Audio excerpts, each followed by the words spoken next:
Oremos juntos.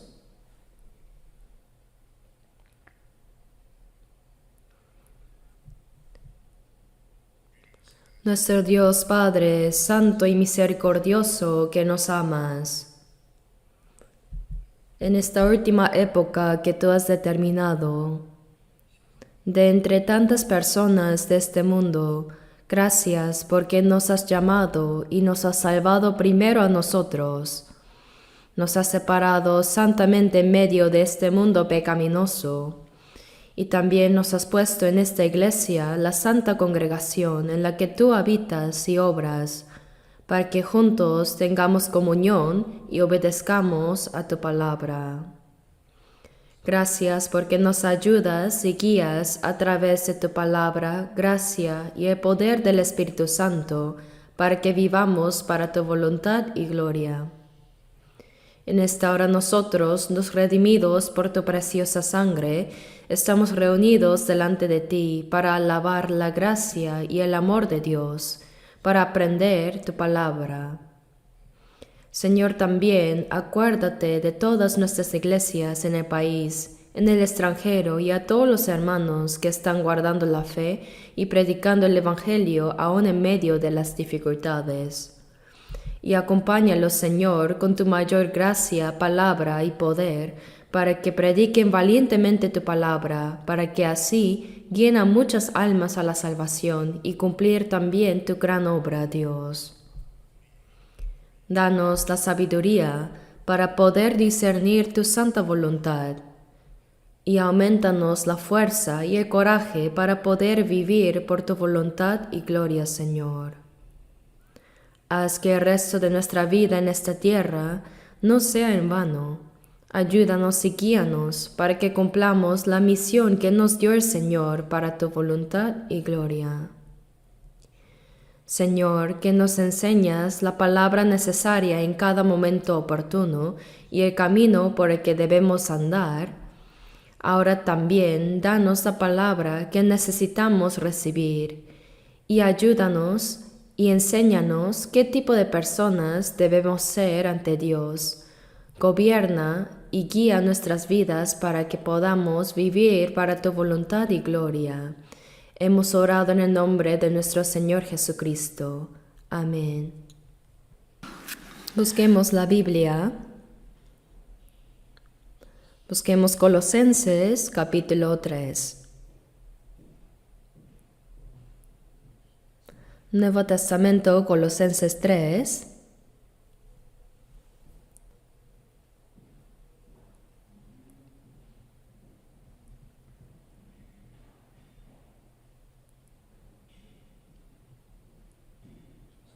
Colosenses 3, versículo 15. Colosenses 3, 15. Leamos juntos.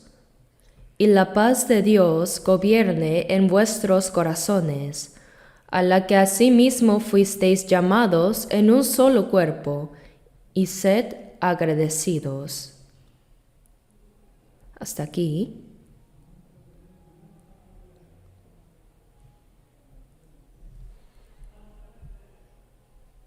El caluroso verano ya ha pasado y también el fresco otoño está terminando. El otoño parece pasar muy rápido, ¿verdad?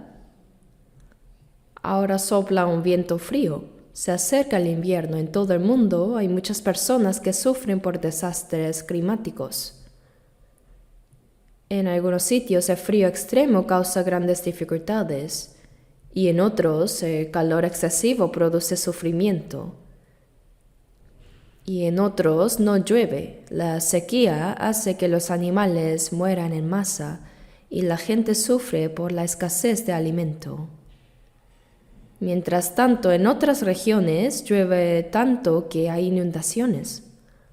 Las casas se destruyen y son arrastradas por el agua. Son fenómenos climáticos anormales.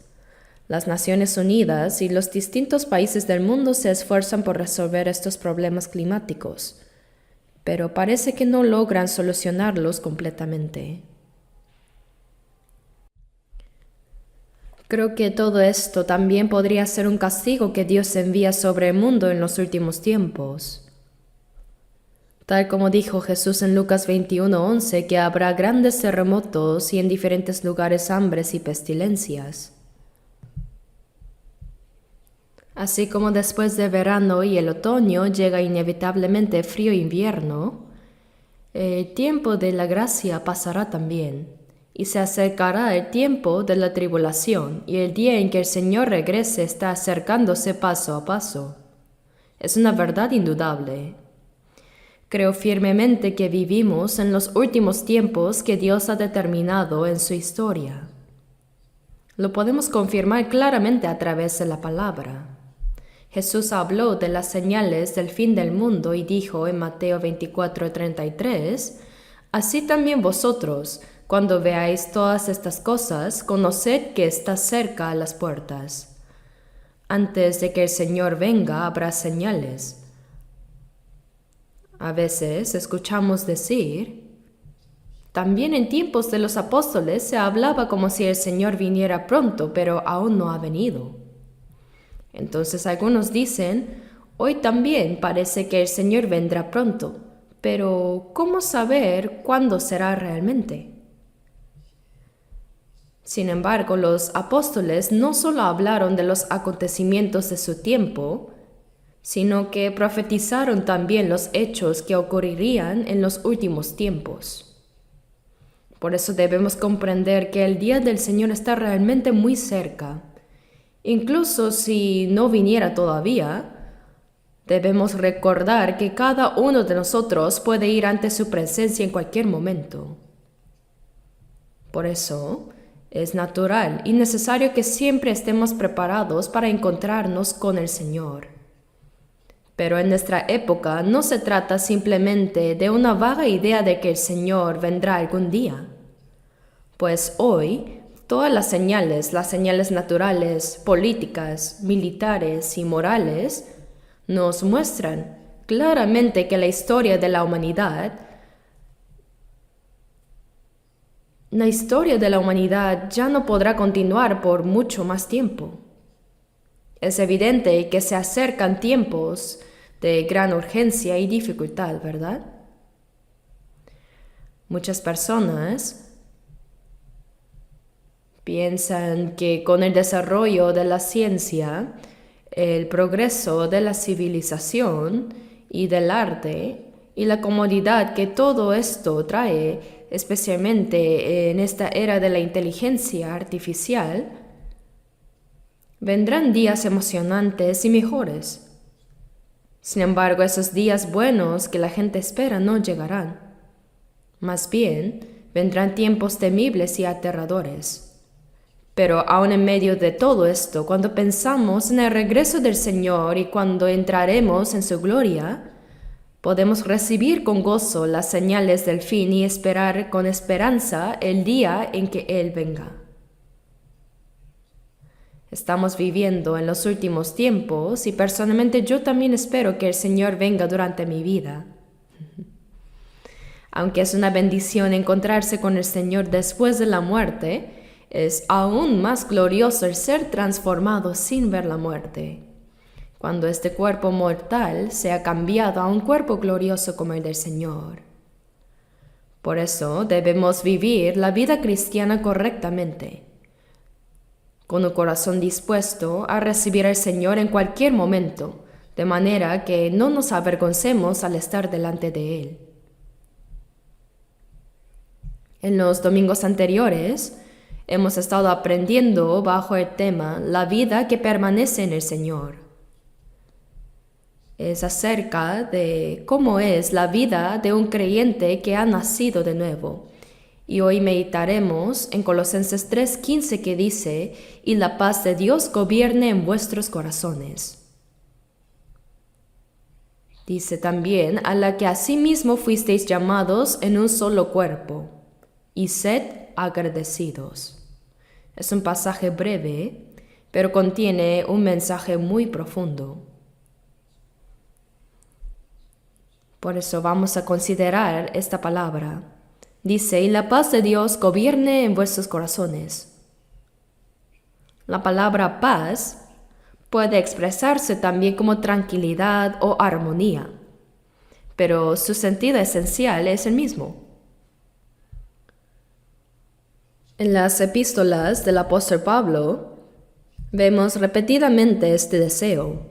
En Romanos 1:7 dice: gracia y paz a vosotros de Dios nuestro Padre y del Señor Jesucristo. También en Efesios 1:2, con palabras semejantes a las de Colosenses 1:2, dice: gracia y paz a vosotros de Dios nuestro Padre y del Señor Jesucristo. La paz de Dios es completamente diferente de la paz o la tranquilidad que las personas entienden humanamente.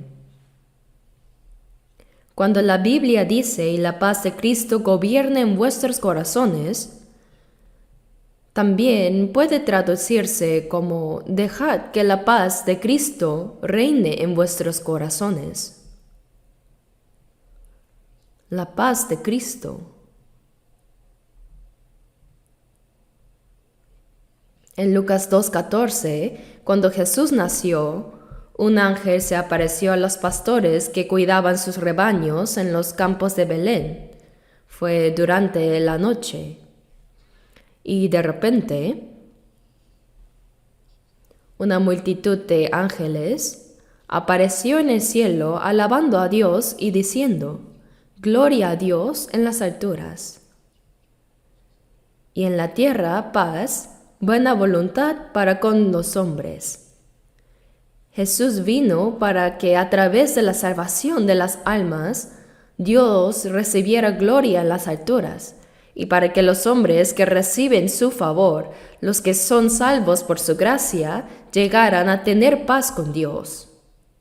Después de que Jesús murió en la cruz para redimir los pecados del mundo y resucitó al tercer día, Él se apareció a sus discípulos.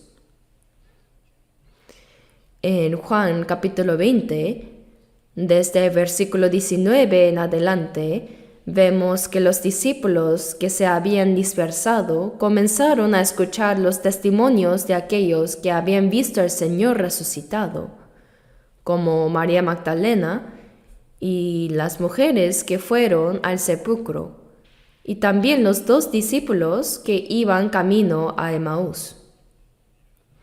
En distintos lugares se escuchaba: hemos visto al Señor resucitado. Jesús, mientras aún estaba en el mundo, había hablado varias veces acerca de que sufriría y de que moriría en la cruz por los pecados del mundo y resucitaría al tercer día. Pero los discípulos no comprendieron esas palabras, porque, al igual que los demás judíos, ellos esperaban que Jesús conquistara Roma, restaurara la independencia de Israel y reinara como su rey. Eso esperaban. Incluso discutían entre ellos sobre quién ocuparía el lugar más alto cuando Jesús reinara. ¿Quién será el mayor entre nosotros?, decían. Así que estaban completamente equivocados. Mientras Jesús avanzaba hacia la cruz, los discípulos soñaban con un reino terrenal. Pero cuando vieron que Jesús fue arrestado sin resistencia, y cuando vieron que fue condenado a muerte por Pilato, y cuando lo vieron llevando la cruz, quedaron profundamente decepcionados y así se dispersaron. Si Jesús no hubiera resucitado, en realidad nadie habría creído en él. Entre los 12 discípulos de Jesús, Judas Iscariote lo siguió pensando que podría obtener algún puesto o beneficio, pero cuando su esperanza se desvaneció, lo entregó por 30 piezas de plata. Y Pedro, quien era considerado el discípulo principal, lo siguió de lejos cuando Jesús fue arrestado. Alguien lo reconoció y dijo: este hombre también estaba con Jesús. Entonces, por miedo a morir, él respondió: no lo conozco. Lo negó así 3 veces. Jesús ya le había dicho a Pedro: esta noche antes que el gallo cante, me negarás 3 veces. Pero Pedro con orgullo respondió que nunca lo haría, que aunque tuviera que ir a la cárcel o incluso morir, jamás negaría al Señor. Sin embargo, cuando lo siguió de lejos y fue confrontado, al final lo negó 3 veces. Dijo, no lo conozco 3 veces. Entonces cantó el gallo, y Pedro recordó las palabras del Señor. Me imagino que cada vez que escuchaba un gallo cantar después de eso, él volvía a llorar. Y probablemente en toda su vida nunca más comió carne de gallina. Porque fue reprendido por un gallo, ¿verdad? Así eran los discípulos. Si Jesús no hubiera resucitado, ni uno solo de ellos habría creído.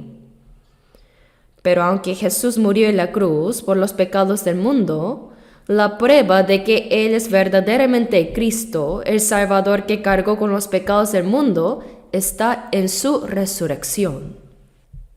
La muerte de Jesús fue la redención por todos los pecados del mundo. Pero su resurrección demostró que Él no solo murió por nuestros pecados, sino que es el Salvador viviente, el Hijo de Dios, para que todos en el mundo pudieran creer. El Señor resucitado se apareció durante 40 días. Su cuerpo era espiritual, podía manifestarse o desaparecer en cualquier momento.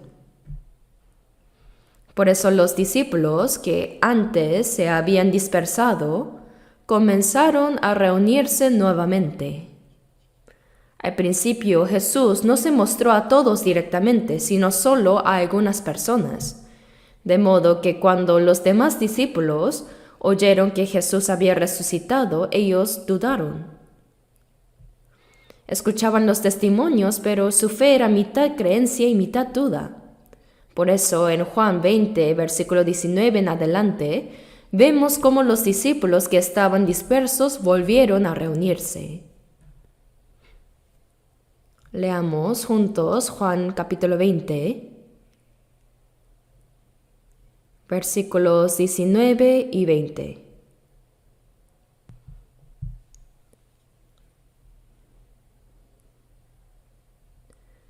Juan 20, versículos 19 y 20. Cuando llegó la noche de aquel mismo día, el primero de la semana, estando las puertas cerradas en el lugar donde los discípulos estaban reunidos por miedo de los judíos, vino Jesús, y puesto en medio les dijo, paz a vosotros. Y cuando les hubo dicho esto, les mostró las manos y el costado, y los discípulos se regocijaron viendo al Señor. Jesús resucitó el primer día después del sábado. Esa misma tarde, los discípulos se reunieron por miedo a los judíos. Los judíos no solo habían matado a Jesús, sino que también buscaban a sus discípulos para matarlos, porque temían que ellos robaran el cuerpo de Jesús y difundieran la noticia falsa de que había resucitado. Por eso enviaron soldados para vigilar la tumba. Vigilaron la tumba durante 3 días. Aún así, Jesús resucitó al tercer día, y los soldados romanos que custodiaban la tumba quedaron como muertos, y dice que luego huyeron. Aún así, los judíos no creyeron lo sucedido, y seguramente estaban decididos a capturar a los discípulos. Los discípulos, todavía con una fe débil y llena de dudas, se reunieron de nuevo en esa condición. Tal como dice, estaban por miedo de los judíos, temiendo ser arrestados y ejecutados. Por eso cerraron las puertas con llave y permanecieron escondidos. estaban escondidos. Pero entonces Jesús apareció en medio de ellos. Y dice que dijo: paz a vosotros. De repente el Señor resucitado se manifestó en medio del cuarto donde las puertas estaban cerradas, y les mostró las marcas de los clavos en sus manos y la herida en su costado, y dijo nuevamente: paz a vosotros. Con esas palabras les estaba diciendo: por causa de vuestros pecados fui traspasado, y por causa de vuestros pecados mi costado fue herido. Por eso ahora podéis tener paz. Esa paz no es algo que se da gratuitamente, sino que fue obtenida porque Jesús murió en nuestro lugar y llevó sobre sí nuestro castigo. Como dice Isaías 53:5, por su llaga fuimos nosotros curados. Así nuestras almas fueron sanadas por medio de sus heridas. Y de esa manera, la paz de Dios nos fue concedida. Por eso Jesús repitió 2 veces: paz a vosotros.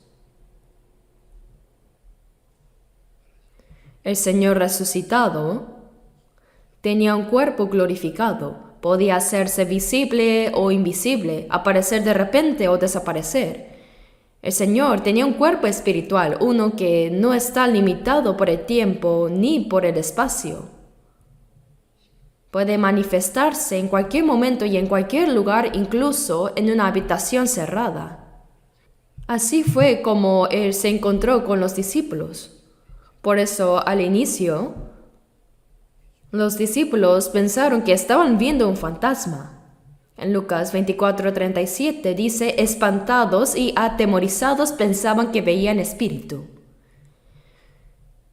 Pero Jesús les mostró las heridas de sus manos y de su costado, y les dijo: un espíritu no tiene carne ni huesos como veis que yo tengo. Su sangre ya había sido derramada completamente, pero su cuerpo y sus huesos permanecían.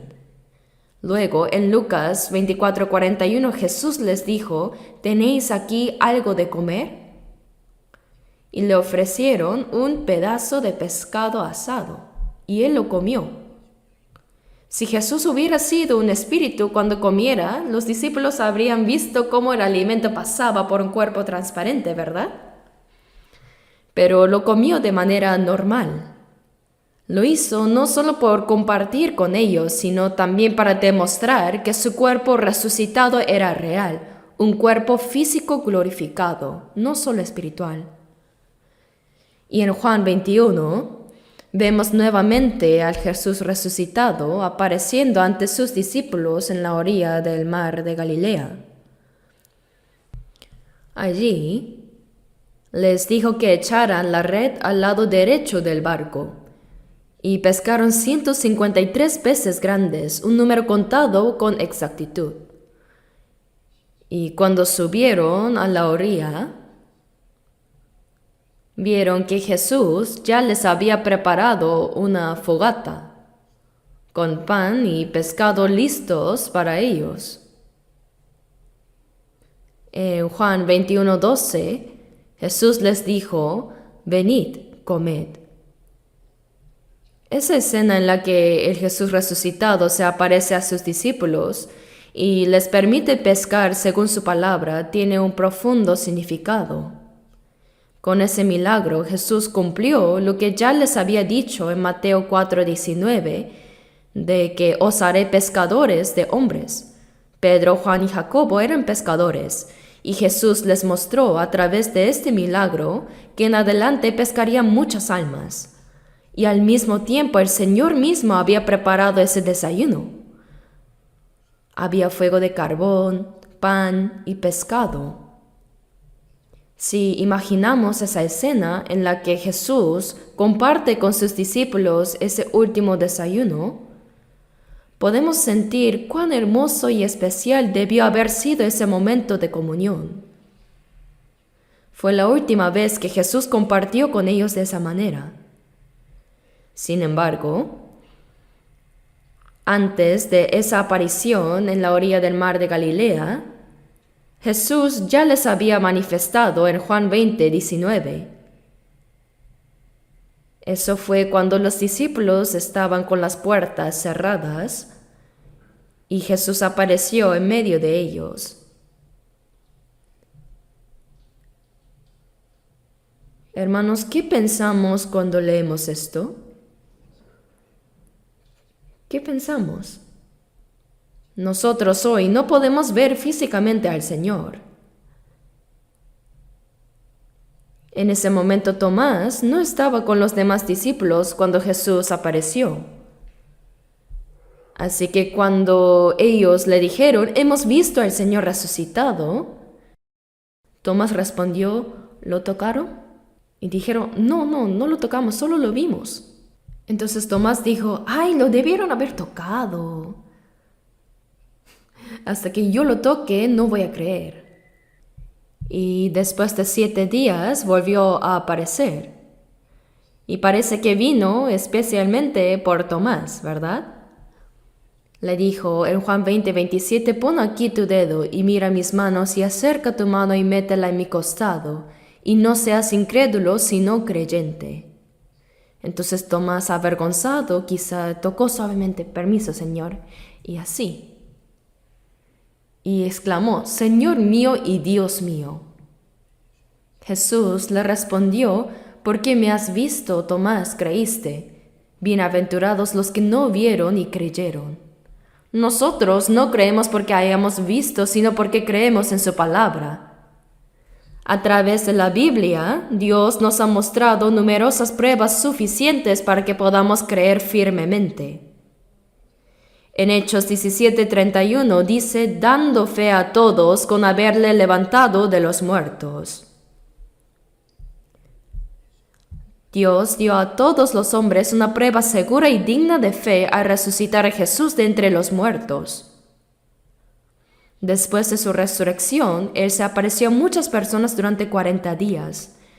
Y en 1 Corintios 15:6 dice que apareció a más de 500 hermanos a la vez.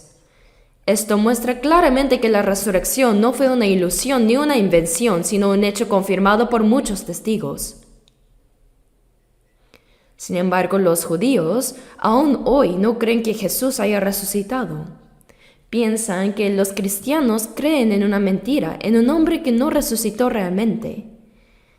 Ellos creen solo en Jehová del Antiguo Testamento y consideran que el Nuevo Testamento es un libro herético. No aceptan que Jesús, quien murió en la cruz, sea el Cristo, y todavía esperan al Mesías que vendrá como Rey. Pero antes de que Jesús venga nuevamente como el Rey de Reyes, aparecerá el Anticristo. Y cuando eso suceda, los judíos que esperan a Cristo como su Rey sin reconocer al verdadero Jesús, recibirán primero al Anticristo. Nosotros no lo hemos visto, pero creemos por medio de su palabra. El Señor dijo, bienaventurados los que no vieron y creyeron. Aunque no lo vemos con nuestros ojos, ¿dónde está ahora el Jesús resucitado? Aunque este mismo auditorio de la iglesia tenga sus puertas cerradas, el Señor no necesita abrirlas para entrar. ¿Dónde está ahora? El Señor está en medio de nosotros. Jesús vino, dice, y puesto en medio les dijo, paz a vosotros. ¿Dónde estaba de pie? En medio de ellos. Debemos creer que el Señor está en medio nuestro. Él es el que nos salvó, el que nos dio vida eterna y esperanza. Y mientras vivamos en este mundo, Él prometió estar siempre con nosotros. En Mateo 28:20 dijo, He aquí yo estoy con vosotros todos los días hasta el fin del mundo. Ese mismo Señor está con nosotros ahora también, aquí, en medio nuestro. Jesús, como el Señor de la vida, habita entre nosotros y nos dice, paz a vosotros. Y esa paz que Él nos da solo es para los cristianos salvos. En la Biblia, la expresión paz a vosotros aparece muchas veces. Por eso el apóstol Pablo también decía en sus cartas, en 2 Tesalonicenses 3:16, y el mismo Dios de paz os dé siempre paz en toda manera. Y en Efesios 1:2 escribió, gracia y paz a vosotros de Dios nuestro Padre y del Señor Jesucristo. Además, en Juan 14:27 Jesús dijo, la paz os dejo, mi paz os doy. Yo no os la doy como el mundo la da. No se turbe vuestro corazón ni tenga miedo. El Señor nos da su paz, no una paz como la del mundo, sino su propia paz, para que no tengamos miedo ni preocupación en el corazón. Dijo, la paz que yo os doy no es como la que el mundo da. La paz que el mundo ofrece está basada en cosas materiales, en lo físico, en lo que se puede ver. Las personas buscan tranquilidad a través de bienes, comodidades o situaciones externas, pero esa paz es pasajera, se apaga rápidamente. Por eso Jesús dijo, cualquiera que bebiere de esta agua volverá a tener sed.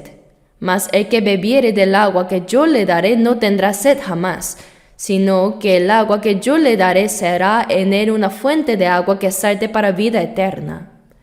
Así como el agua que el Señor da se convierte en una fuente que fluye para vida eterna, también la paz que Él da permanece para siempre. La paz del mundo desaparece fácilmente, un momento parece estable y al siguiente se rompe y las personas vuelven a vivir en tristeza, ansiedad y temor. Pero aquel que ha recibido la paz que proviene del Señor, aunque se encuentre en medio de cualquier circunstancia o dificultad, nunca perderá esa paz. Es una paz eterna, firme y profunda que solo Cristo puede dar. Por eso dice, y la paz de Cristo gobierne en vuestros corazones. Quiere decir que en nuestra vida diaria debemos permitir que la paz de Cristo dirija y gobierne completamente toda nuestra existencia. No debemos perder esa paz que el Señor nos ha dado. El versículo continúa diciendo, a la que asimismo fuisteis llamados en un solo cuerpo. Uno de los propósitos más importantes por las cuales Jesús murió en la cruz y resucitó fue para darnos la paz de Dios.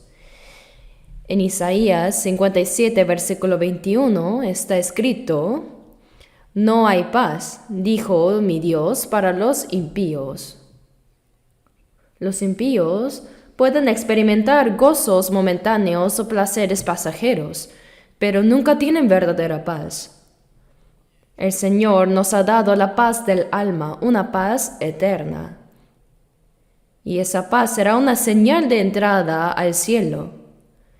Incluso en nuestros himnos decimos, si la paz del Señor mora en mi corazón, el reino eterno de Dios se acerca más y más. Así dice el himno. La paz en el corazón es como una muestra del cielo dentro de nosotros. Esa paz divina, la paz de Dios, ya ha sido establecida en nuestros corazones.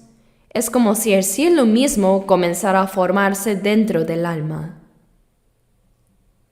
Por eso debemos procurar que esa paz siga gobernando nuestros corazones, que en la iglesia permanezca siempre la paz de Dios. Y que además esa paz sea la que nos dirija y nos una en todo momento. Siempre debe estar la paz entre nosotros. En Juan, capítulo 1, versículo 14 dice,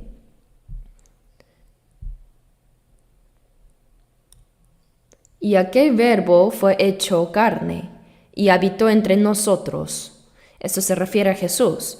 Y en Juan 1:1 dice, en el principio era el verbo, y el verbo era con Dios, y el verbo era Dios. La Biblia llama a Dios el verbo, porque no podemos verlo con nuestros ojos, pero Él se revela a nosotros por medio de su palabra. Dice, y el verbo era Dios. En las Escrituras se nos ha revelado quién es Dios y cómo es su naturaleza a través de esa palabra viva. El Dios invisible se manifestó en carne y ese es Jesús. En Juan 1:18 dice, a Dios nadie le vio jamás. el unigénito Hijo que está en el seno del Padre, Él le ha dado a conocer. Por eso Jesús dijo, el que ha visto a mí, ha visto al Padre. Y en Juan 1:14 dice, y aquel Verbo fue hecho carne y habitó entre nosotros, y vimos su gloria, gloria como del unigénito del Padre, lleno de gracia y de verdad.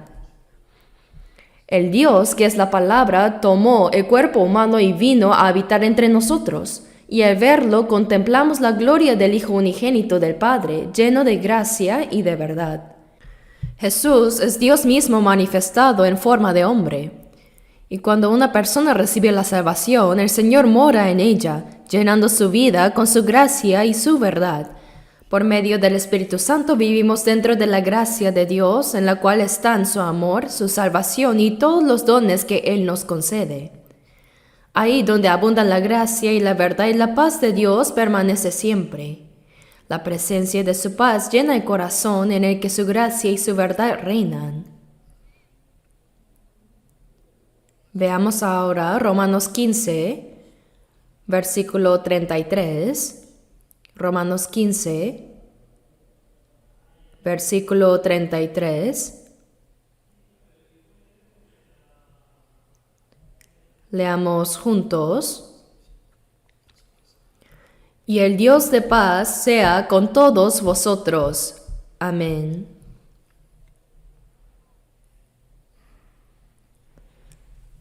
Después de todas las enseñanzas extensas del libro de Romanos, Pablo concluye refiriéndose a Dios como el Dios de paz.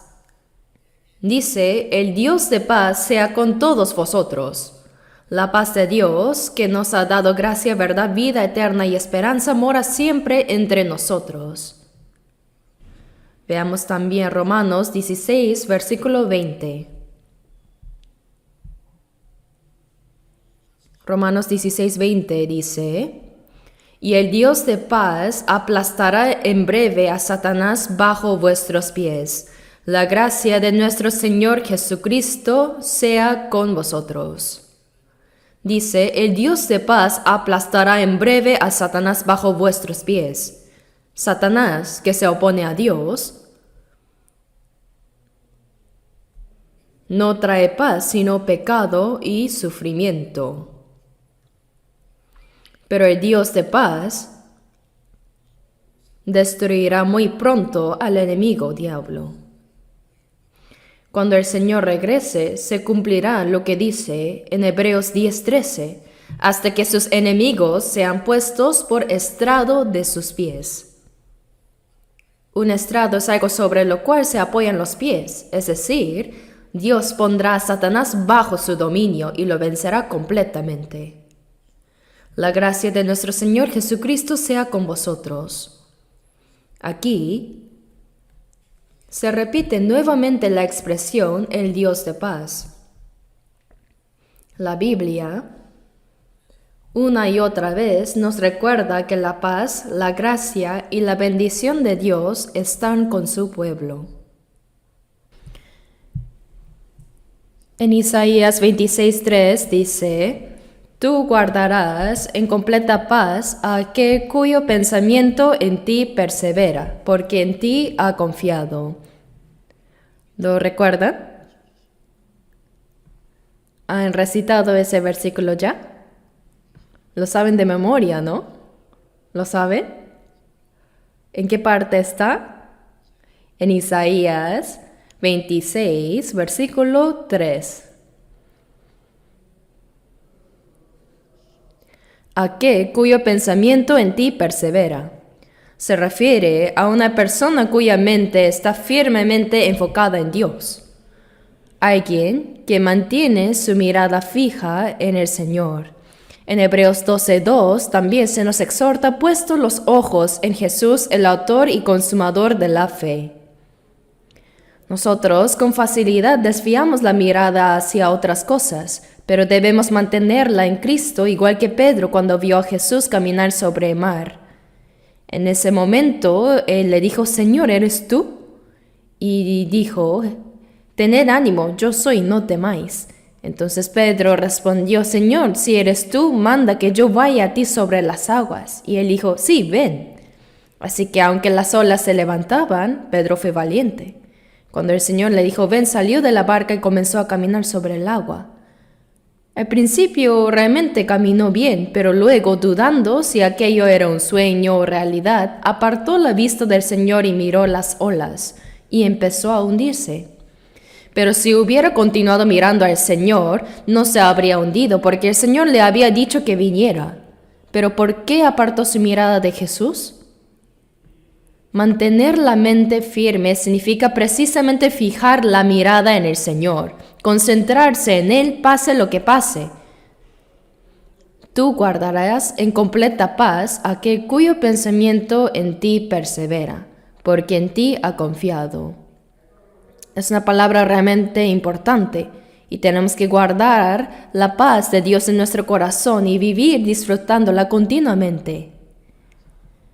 Debemos permitir que la paz de Dios gobierne nuestro corazón y nuestra vida diaria.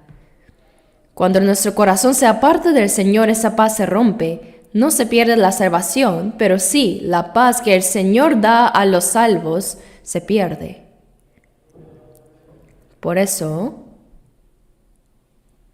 debemos procurar que esa paz gobierne nuestro corazón y nuestra vida. Es una paz que el mundo no puede entender, pero que el Señor concede a sus hijos. Y dice también, y sed agradecidos. Veamos Efesios 5. Efesios 5, versículo 20.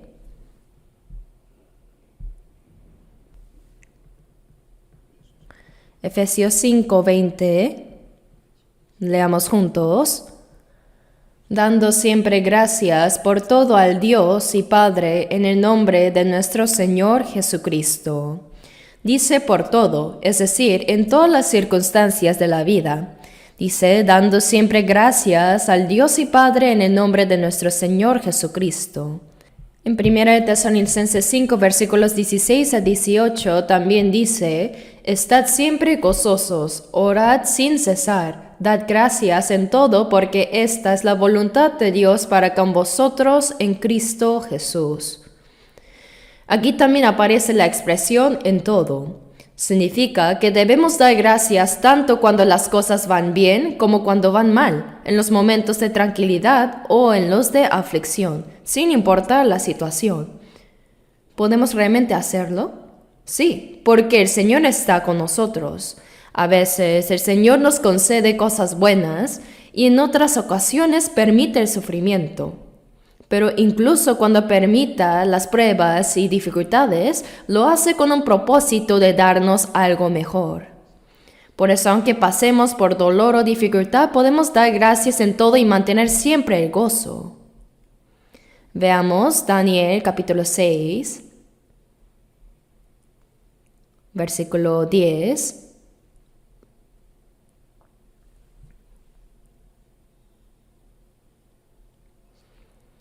Después de Ezequiel está Daniel, capítulo 6, versículo 10, 6:10. Cuando Daniel supo que el edicto había sido firmado, entró en su casa y abiertas las ventanas de su cámara que daban hacia Jerusalén, se arrodillaba 3 veces al día y oraba y daba gracias delante de su Dios como lo solía hacer antes.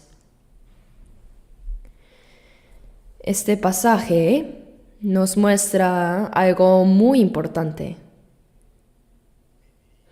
Si leemos los versículos anteriores, vemos que cuando los judíos fueron llevados cautivos a Babilonia, Daniel era aún joven, pero Dios le concedió gracia y gran sabiduría. Por eso durante el periodo del imperio medo-persa, el rey Darío estableció 120 gobernadores para administrar todo el reino y puso a 3 ministros principales sobre ellos. Y entre esos 3 Daniel se destacó más que todos. La Biblia dice que Daniel era superior a todos los sátrapas y gobernadores. Por eso en Daniel 6, versículos 3 y 4 dice: pero Daniel mismo era superior a estos sátrapas y gobernadores, porque había en él un espíritu superior. Y el rey pensó en ponerlo sobre todo el reino. Entonces los gobernadores y sátrapas buscaban ocasión para acusar a Daniel en lo relacionado al reino, mas no podían hallar ocasión alguna o falta, porque él era fiel y ningún vicio ni falta fue hallado en él. El rey Darío puso a Daniel, que había sido llevado cautivo, como el principal entre muchos gobernadores. Fue el mejor. Y como él estaba sobre todos los administradores y príncipes, ellos comenzaron a tenerle envidia y planearon matarlo. Buscaron algo de qué acusarlo. Sin embargo, no pudieron encontrar nada, ¿no? La Biblia dice que no hallaron falta ni error alguno en él. No pudieron hallar motivo alguno para acusarlo. Hoy en día, a esto lo llamaríamos un adversario político, ¿verdad? Cuando alguien asciende y otro desciende, muchas veces el que queda abajo intenta derribar al que está arriba para ocupar su lugar. Pero Daniel hacía todas las cosas con tanta perfección que no pudieron hallar ninguna falta en él. Entonces, dice que ellos idearon un plan.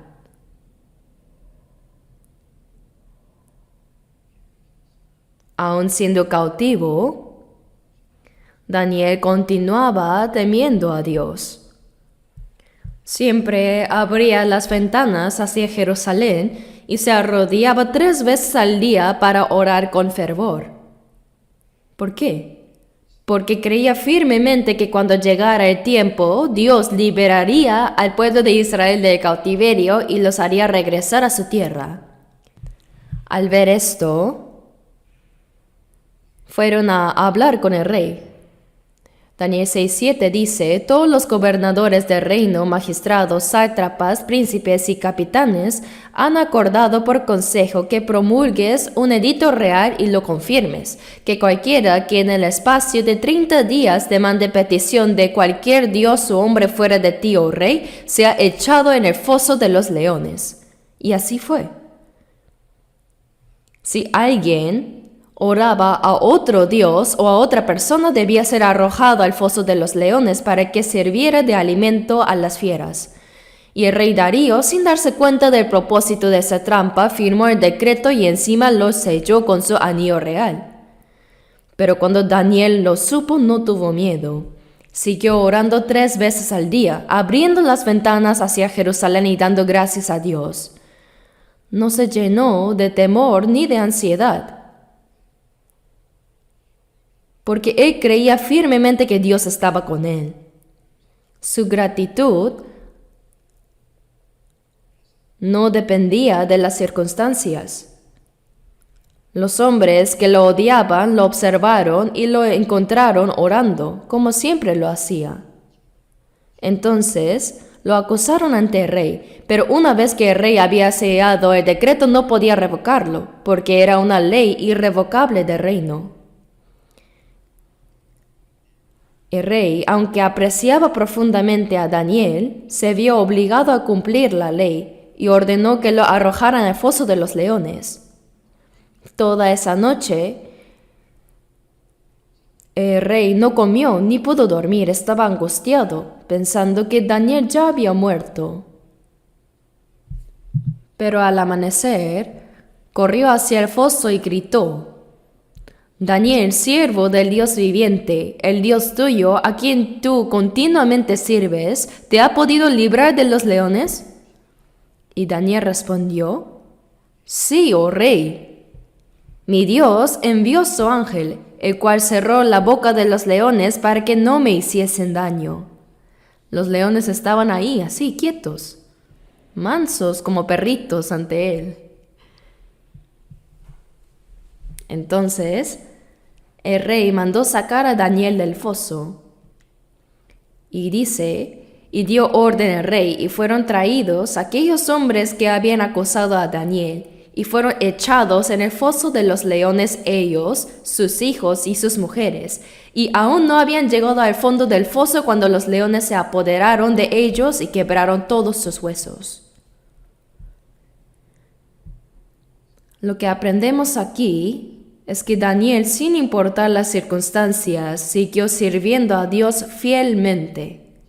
No dejó que el miedo gobernara su corazón, su fe permaneció firme en Dios, y Dios mismo lo protegió y lo honró delante de todos. Y dice que Daniel oró y dio gracias a Dios. Dar gracias en todo quiere decir, si creemos que Dios está con nosotros y si su paz mora en nuestro corazón, entonces podemos dar gracias en toda circunstancia. La paz de Dios y la gratitud están profundamente conectadas. En Hechos 16 leemos sobre Pablo y Silas, quienes fueron arrestados en Filipos mientras predicaban el Evangelio. Les quitaron la ropa, los azotaron severamente y los echaron en la prisión más profunda con los pies asegurados en el cepo. Sin embargo, ¿qué hicieron en medio de esa situación? A medianoche oraban y cantaban himnos a Dios.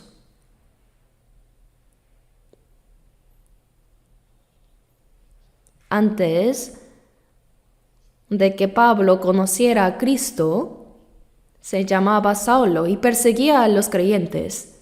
Él consentía en la muerte de Esteban y en Hechos 26:10 él mismo dijo: yo encerré en cárceles a muchos de los santos, habiendo recibido potestad de los principales sacerdotes, y cuando los mataba yo di mi voto. Él iba camino a Damasco con autoridad para arrestar a los cristianos cuando el Señor Jesús se le apareció. Y aquel Saulo fue transformado en Pablo, un nombre que significa pequeño, y el Señor lo escogió como apóstol de los gentiles. Él predicó el Evangelio por todas partes y escribió 14 libros del Nuevo Testamento. Su último deseo fue ir a Roma porque en ese tiempo se decía que todos los caminos conducen a Roma. Él creía que si el Evangelio llegaba a Roma, se extendería rápidamente por todo el mundo. Finalmente, Pablo llegó a Roma y predicó allí durante 2 años y murió mártir, decapitado por su fe.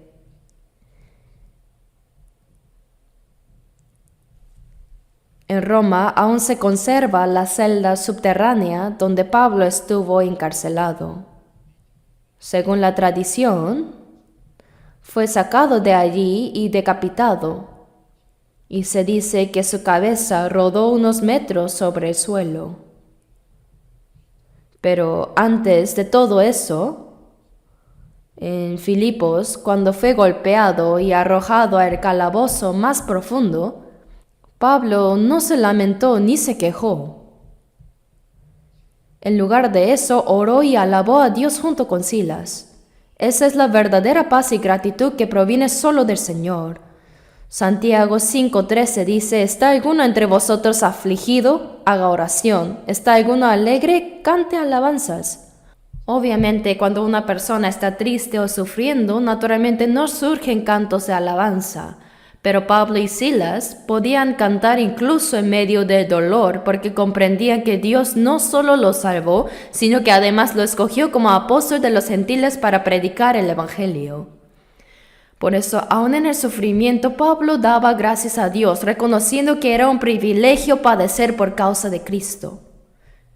En Hechos 5:41 dice: y ellos salieron de la presencia del concilio, gozosos de haber sido tenidos por dignos de padecer afrenta por causa del nombre. Ellos se alegraron y alabaron a Dios.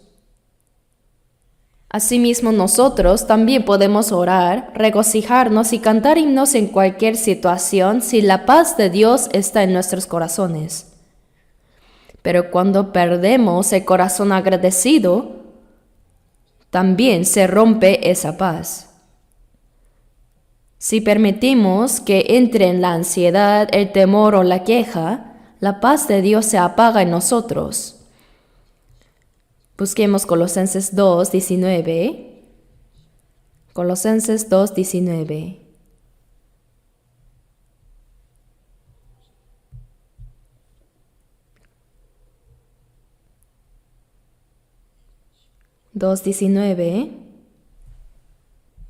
Y no haciéndose de la cabeza, en virtud de quien todo el cuerpo, nutriéndose y uniéndose por las coyunturas y ligamentos, crece con el crecimiento que da Dios.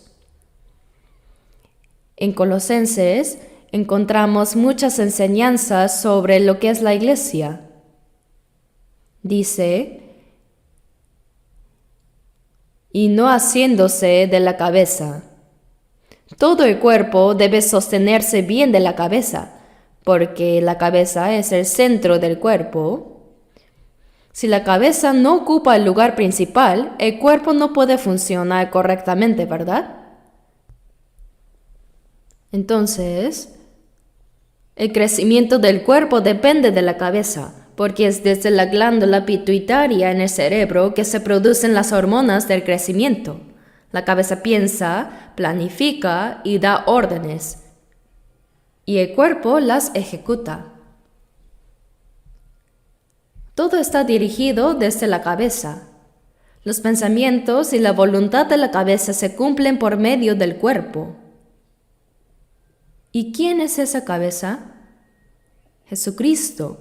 Nosotros somos el cuerpo de Cristo. La iglesia es el cuerpo de Cristo y Cristo es la cabeza de la iglesia. Esto se repite muchas veces en Efesios, Filipenses y Colosenses. Por eso, para que los cristianos salvos viven correctamente, todo debe realizarse con Cristo.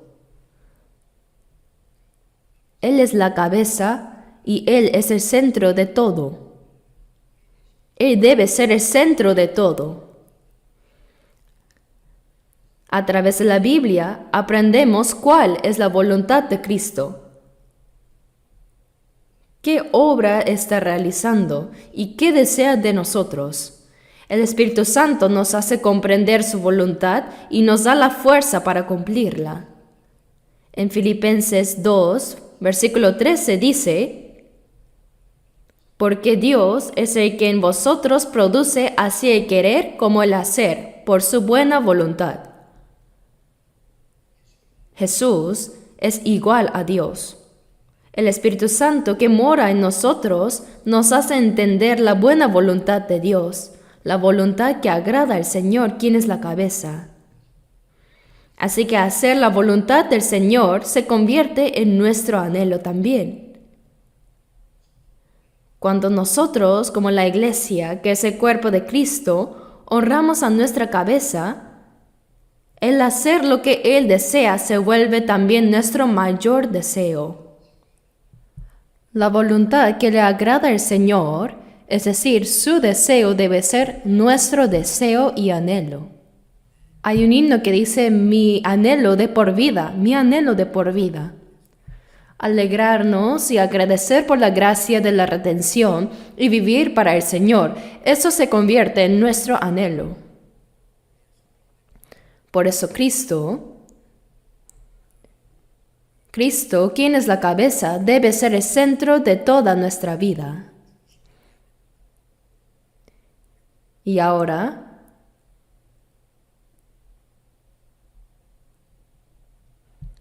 Colosenses 2:19, leamos juntos.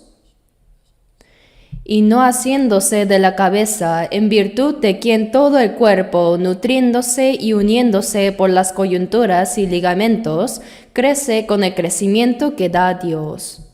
En la parábola de la vid, Jesús dijo que Él es la vid y nosotros somos los pámpanos. El labrador que cuida la vid es Dios. Los creyentes, los salvos, que hemos recibido la salvación somos las ramas. Jesús dijo en Juan 15:5, yo soy la vid, vosotros los pámpanos. La vid y las ramas están unidas. Las ramas reciben la savia que sube desde las raíces a través del tronco.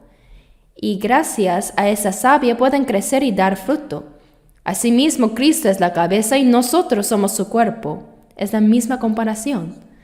Todo lo que el cuerpo necesita proviene de la cabeza. Desde el cerebro, los impulsos nerviosos se transmiten al sistema nervioso central y luego al sistema nervioso periférico, haciendo que todo el cuerpo se mueva en perfecta coordinación. Además, la glándula pituitaria en el cerebro produce las hormonas necesarias para el crecimiento del cuerpo. Así también la vida fluye desde Cristo, quien es la cabeza, hacia todo su cuerpo, que es la iglesia. Por eso dice, en virtud de la cabeza todo el cuerpo, nutriéndose y uniéndose por las coyunturas y ligamentos, crece con el crecimiento que da Dios. ¿Esto qué quiere decir? Quiere decir que nadie puede crecer espiritualmente por sí mismo. Una rama separada de la vid no puede vivir ni dar fruto. Como dice el Señor, separados de mí nada podéis hacer. De igual manera, si los miembros del cuerpo se separan de la cabeza, no pueden recibir lo que necesitan ni crecer. Así también, un creyente no puede madurar en la fe viviendo aislado, leyendo la Biblia solo o haciendo buenas obras por cuenta propia. La vida cristiana crece dentro de la comunión del cuerpo de Cristo, dentro de la iglesia, donde el Señor mismo obra. Dentro de la comunidad de fe recibimos la nutrición espiritual. Por eso dice por las coyunturas y ligamentos, es decir, a través de la relación con otros hermanos y mediante la enseñanza, la comunión y el servicio mutuo. Así Dios hace crecer nuestra fe, como aprendimos en Efesios 4:15, crezcamos en todo en aquel que es la cabeza, esto es Cristo. Debemos crecer hasta llegar a parecernos a Cristo. Nuestra fe debe madurar continuamente, pero ese crecimiento no puede darse fuera del cuerpo. Así como un niño no puede crecer ni sobrevivir separado de sus padres y su familia, tampoco un creyente puede desarrollarse espiritualmente fuera de la comunión del cuerpo de Cristo. El niño crece recibiendo el amor y el cuidado de sus padres y también el afecto y la atención de toda su familia. No solo crece físicamente, sino también en carácter, en entendimiento y en todas las áreas de su vida. Pero si ese niño se aparta de su hogar y se va y termina en un orfanato o en la calle, finalmente se convierte en un huérfano o en un vagabundo. Asimismo, un creyente que ha sido salvo, pero no crece dentro de la iglesia recibiendo enseñanza y formación a través de la palabra, puede terminar alejándose. Hay personas que después de ser salvos, dejan la iglesia diciendo que pueden servir o predicar por su cuenta. Pero eso, hermanos, nunca funciona. 100% fracasa. Es algo inevitable. Los que no han nacido de nuevo pueden reunirse y formar grupos religiosos porque no tienen una relación verdadera con Dios. Pero un creyente genuino que deja la iglesia para intentar hacer su propia obra nunca prosperará. Si alguien que ha sido salvo y predica en la iglesia decide apartarse porque quiere hacerlo solo y hasta piensa en formar su propia iglesia, eso no puede funcionar. Siempre termina en fracaso. Y lo mismo ocurre en la vida cristiana personal. Algunos dicen, ay, ya estoy harto. En la iglesia siempre me dicen qué hacer, que participe en reuniones, que tenga que asistir en comuniones. Prefiero hacerlo solo, pero ¿qué puede hacer uno solo? ¿Puede aprender la palabra por sí mismo? ¿Puede recibir la gracia espiritual que fluye por las coyunturas y los ligamentos como dice la palabra? No puede jamás. No puede crecer. Separado del cuerpo no hay crecimiento. Algunos piensan que porque han pasado algunos años desde que fueron salvos, ya han madurado mucho. Dice, hace 5 años que soy salvo, hace 10 años. Pero no importa si han pasado 10 o 20 años, si alguien se aparta de la comunión, no crece.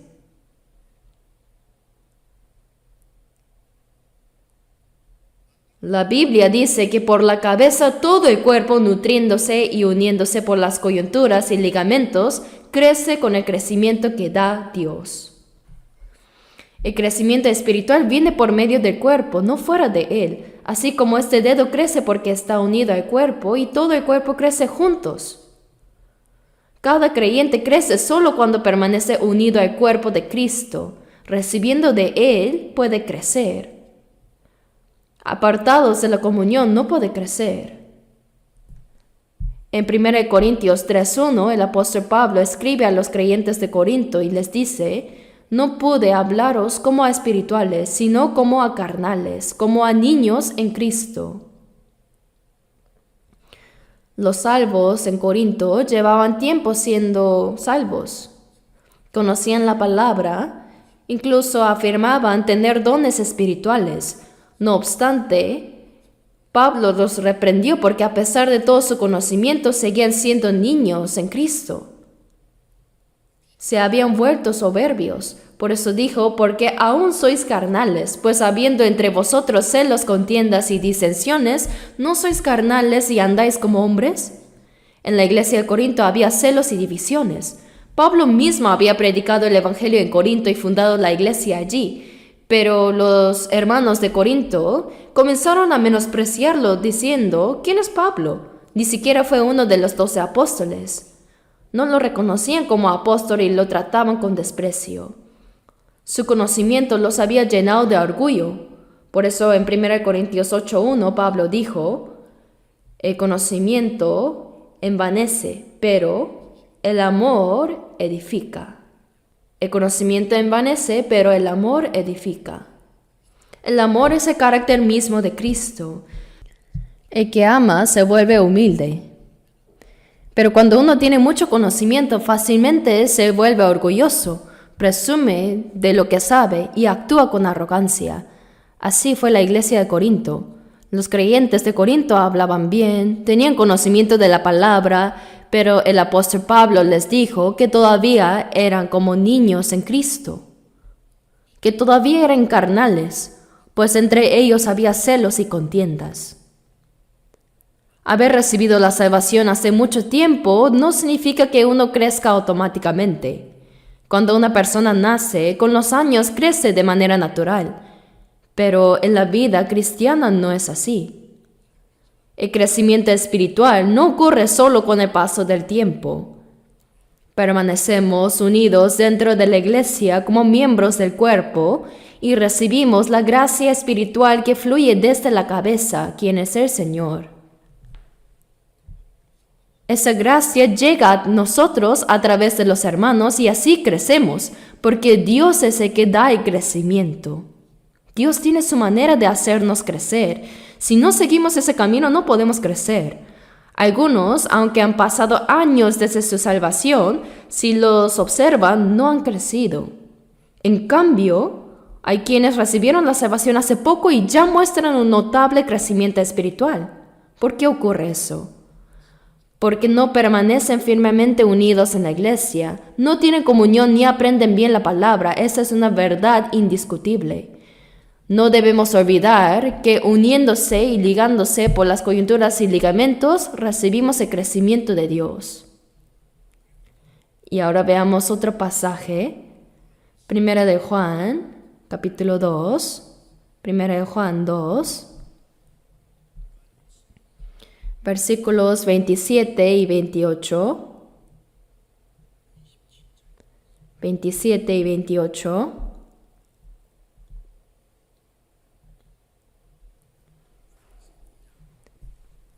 Primera de Juan 2, 27 y 28. Se los leo. Pero la unción que vosotros recibisteis de Él permanece en vosotros, y no tenéis necesidad de que nadie os enseñe, así como la unción misma os enseña todas las cosas, y es verdadera y no es mentira, según ella os ha enseñado, permaneced en Él. Y ahora, hijitos, permaneced en Él para que cuando se manifieste tengamos confianza para que en su venida no nos alejemos de Él avergonzados. Aquí dice vosotros refiriéndose a la iglesia. El propósito del Evangelio de Juan fue que las personas creyeran que Jesús es el Cristo, el Hijo de Dios, y que al creer recibieran la vida eterna. Eso fue el propósito.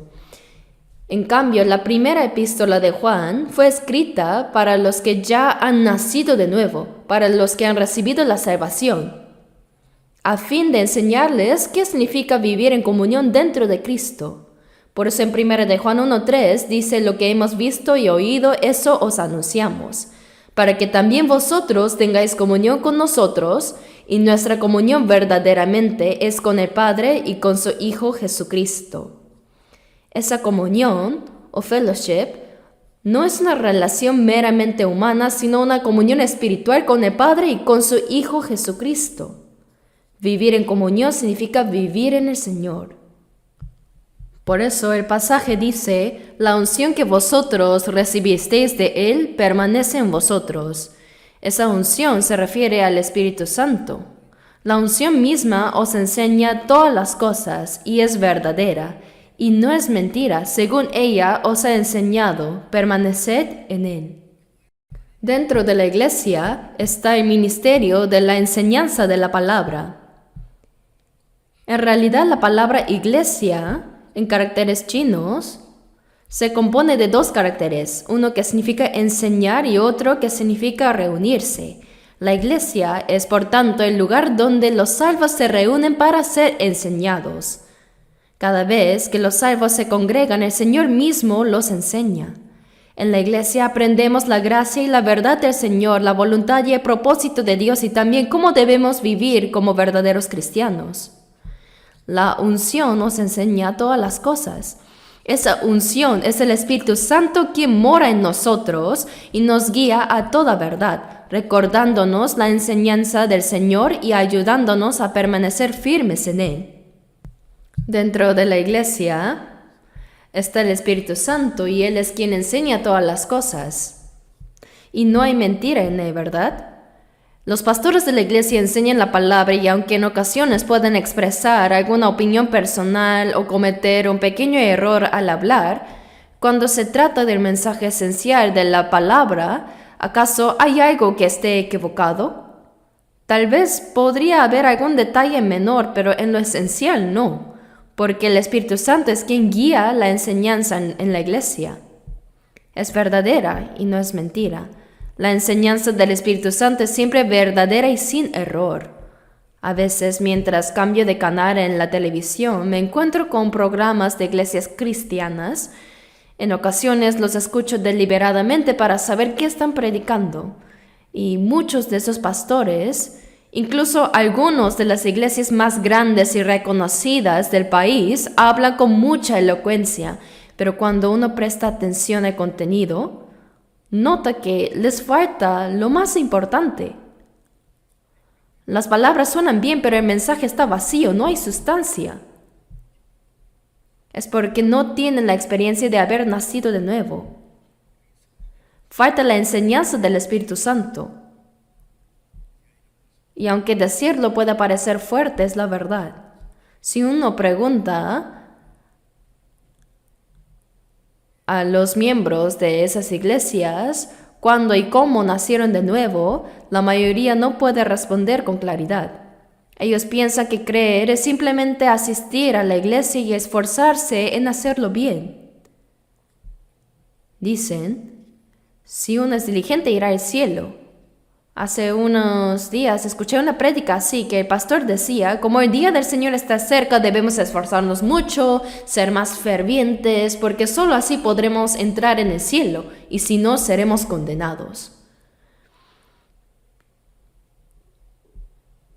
Pero ¿cuánto esfuerzo sería suficiente entonces?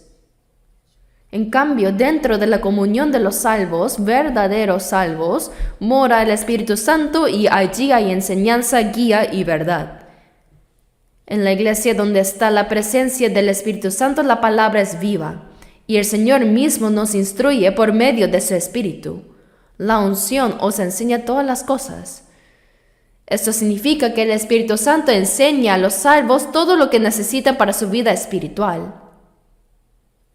Hermanos, ¿acaso han encontrado algo falso o incorrecto en las enseñanzas que reciben en nuestra iglesia?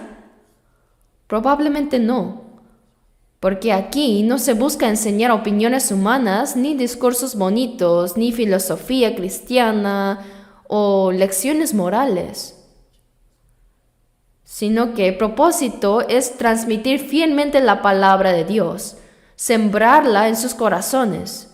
Y por medio de esa palabra queremos que su fe crezca. Y también aprendan a obedecer. Y también dice que se reúnen para hacer adoración. Pero ¿acaso en la Biblia se menciona que los creyentes se reúnen para adorar? En Juan 4 dice, Dios es espíritu. Y los que le adoran en espíritu y en verdad es necesario que adoren, porque también el Padre tales adoradores busca que le adoren. Cuando la Biblia dice Dios es espíritu, quiere decir que Él no es un ser físico, no tiene carne ni cuerpo como nosotros. Por eso no se agrada de una apariencia externa solemne o de una oración elocuente. Tampoco se impresiona por un coro que canta muy bien. Dios no es carne como nosotros. Él mira nuestro corazón. Si una persona no ha recibido la salvación o nacido de nuevo, ¿acaso Dios escuchará su oración? Solo escuchará cuando clama pidiendo perdón de pecados y salvación. Dios es espíritu, y los que le adoran en espíritu y en verdad es necesario que adoren.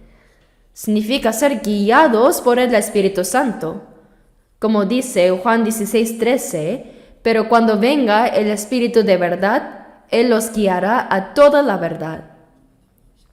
Vivir siendo guiados por el Espíritu Santo, permaneciendo en la verdad, esa vida misma es una adoración. La adoración no se limita a un acto o una ceremonia. Toda nuestra vida, guiada por el Espíritu Santo, es el verdadero culto que agrada a Dios. Romanos 12:1 dice, así que hermanos, os ruego por las misericordias de Dios que presentéis vuestros cuerpos en sacrificio vivo, santo, agradable a Dios, que es vuestro culto racional.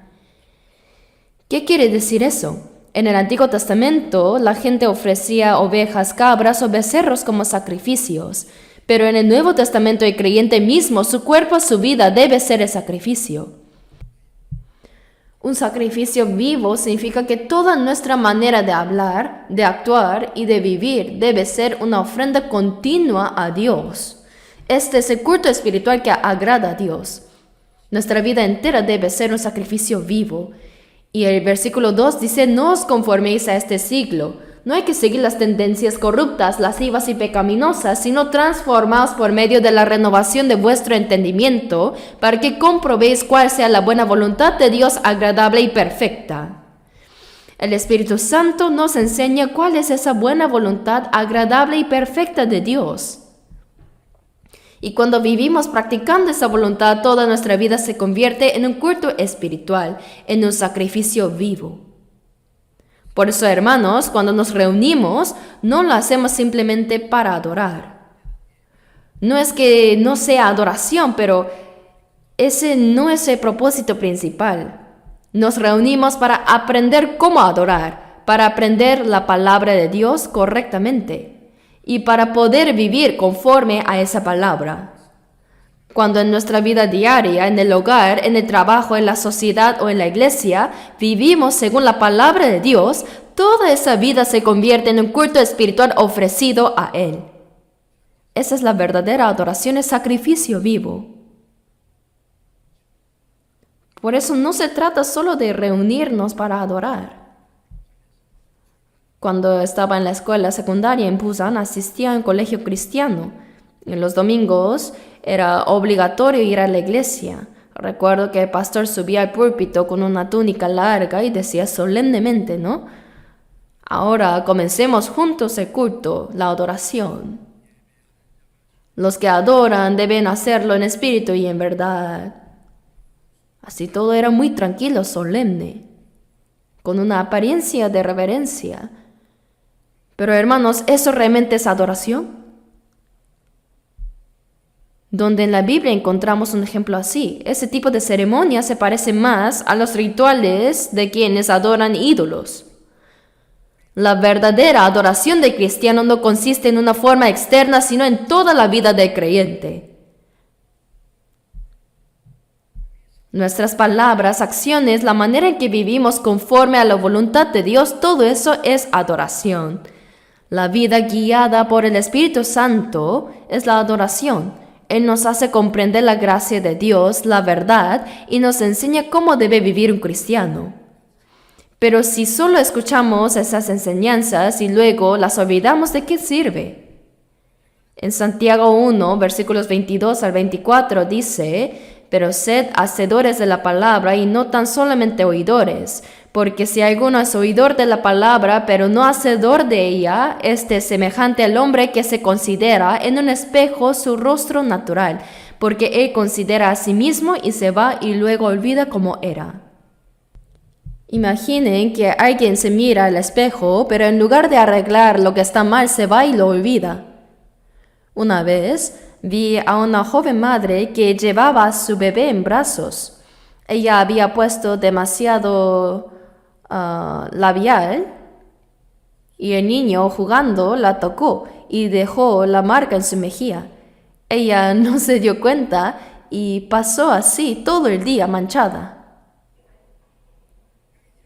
Cuando llegó a casa y se miró al espejo, seguramente se sorprendió de haber estado así todo el día. Así también nosotros, cuando miramos la palabra de Dios, debemos ver lo que está mal en nosotros y corregirlo. La palabra nos muestra cómo debemos actuar y vivir. Pero si solo la escuchamos y no la ponemos en práctica, es como vernos en un espejo y olvidar de inmediato cómo estamos. Santiago 1:25 dice: no siendo oidor olvidadizo, sino hacedor de la obra, este será bienaventurado en lo que hace. ¿Por qué aprendemos la Biblia? No para convertirnos en maestros, sino para obedecerla y vivirla. Por eso, el Señor, mediante el Espíritu Santo, sigue enseñándonos su palabra. La unción misma os enseña todas las cosas y es verdadera y no es mentira. Según ella os ha enseñado, permaneced en él. Permanecer en el Señor significa vivir conforme a su palabra. Escuchar la palabra, decir amén y luego salir a vivir como uno quiere es despreciar lo que Dios ha dicho. Permanecer en Cristo es andar en obediencia a su palabra cada día. Y 1 de Juan 2:28 dice: y ahora, hijitos, permaneced en él. Aquí permanecer se refiere a permanecer y obedecer la palabra. Dice, para que cuando se manifieste tengamos confianza, para que en su venida no nos alejemos de él avergonzados.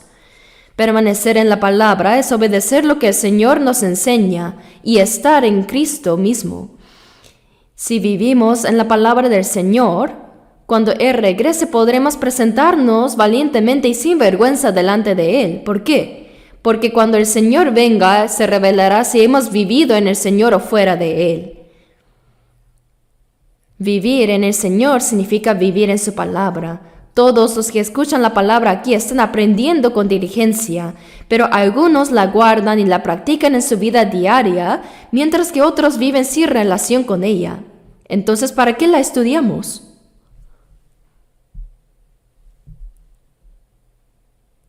¿Para qué si después de oírla cada uno vive a su manera? Vivir en el Señor significa obedecer su palabra. Eso es vivir en el Señor. Y cuando vivimos en Él, en el día de su venida, los que hayan vivido en el Señor se presentarán sin vergüenza y con confianza. Pero los que no vivieron en Él se avergonzarán. Veamos un pasaje más. Proverbios 18, versículo 1.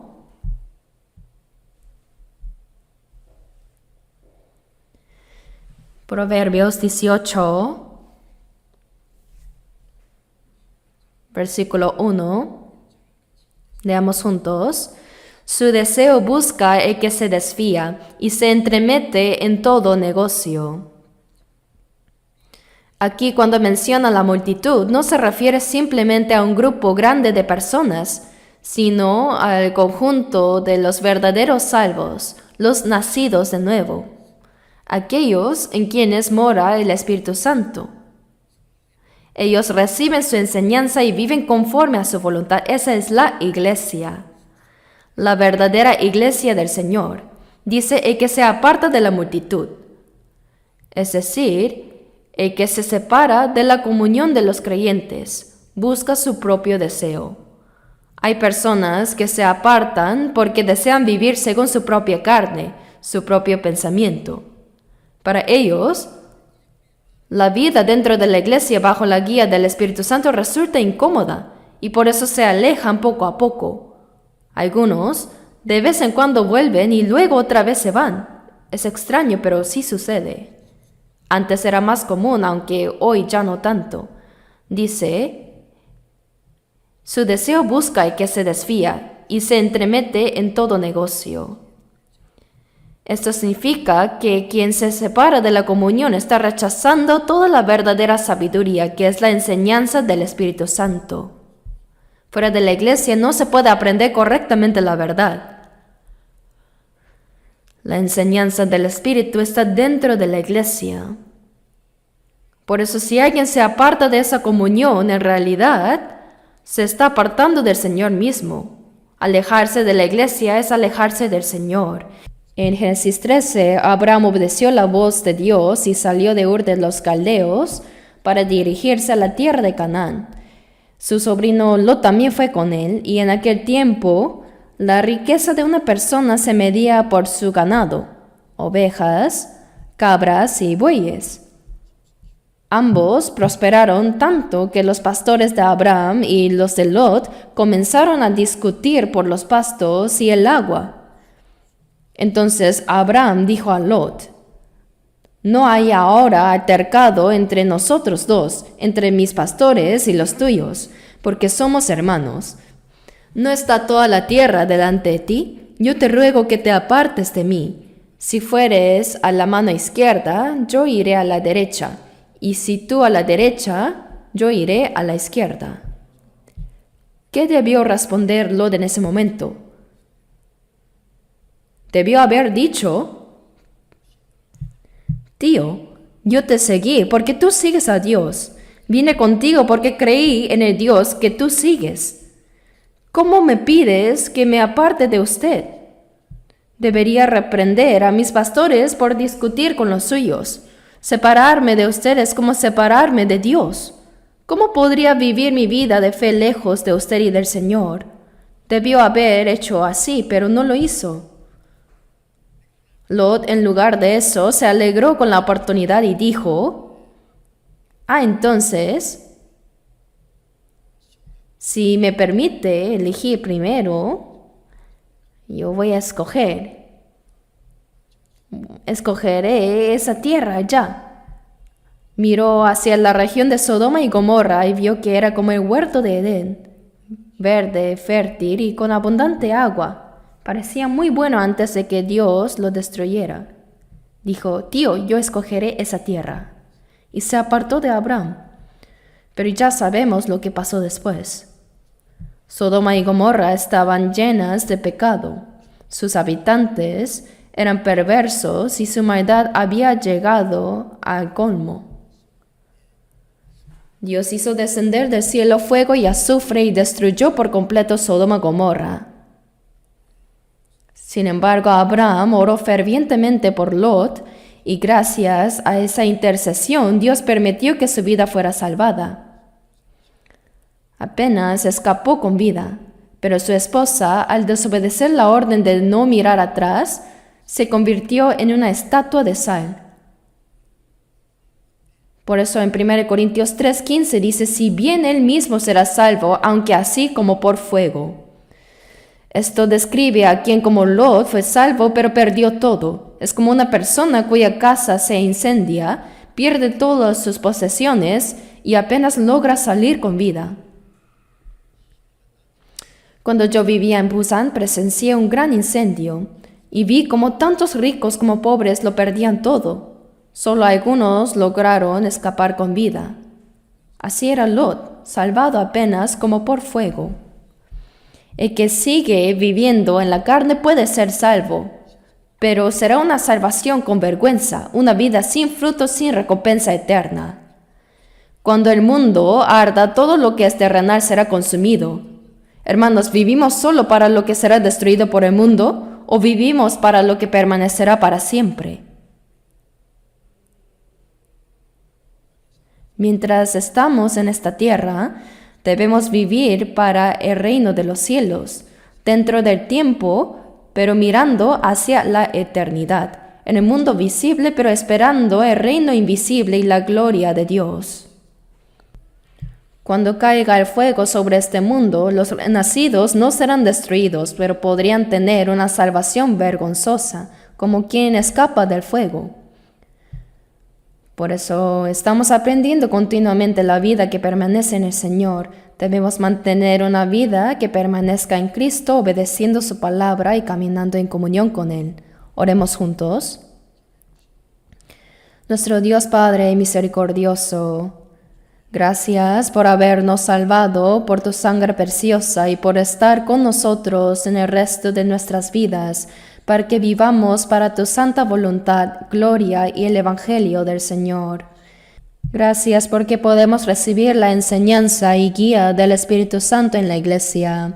Acompaña por favor a todos nuestros hermanos con la palabra y el Espíritu Santo, para que su fe pueda crecer más y vivir para la voluntad y la gloria del Señor en esta Iglesia en la que tú obras. Gobiérnanos y guíanos, y haznos vivir correctamente el resto de nuestras vidas en la verdadera paz y verdad que tú nos has dado. Todo esto hemos orado en el nombre de nuestro Señor Jesucristo. Amén.